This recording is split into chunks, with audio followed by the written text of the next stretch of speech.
Normal fever ఏనమ్మా, భయపడాల్సింది ఏం లేదు. నేను ఇచ్చిన మెడిసిన్ 2 టైమ్స్ రెగ్యులర్గా వాడండి. మళ్ళీ 1 వీక్ వచ్చి కలవు. కొంచెం లేవచ్చింది, కొంచెం అల్లు పట్టాలా?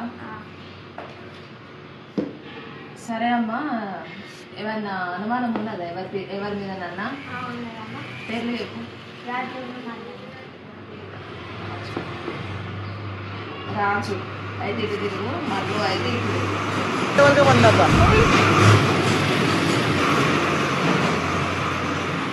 నేను అనుకున్నానమ్మా రాజు అని వచ్చింది. నువ్వు ఏం లేదు కానీ సాయంత్రం పూట చికెన్ 2 నిమ్మకాయలు ఎగ్గు ఇంకా 3 బచ్చాల కాడ పెట్టు, మొక్కు గంతే. తెల్లారకాల వేసి కూర్చుంటాడు. సరే అమ్మా, ఇక్కడ ఏమన్నా పెట్టాలనుకుంటే పెట్టి పో అమ్మ. రేపటి వరకు పొద్దున వరకు లేస్తాడు. ఇక ఏంటి ఇస్తావమ్మా? 200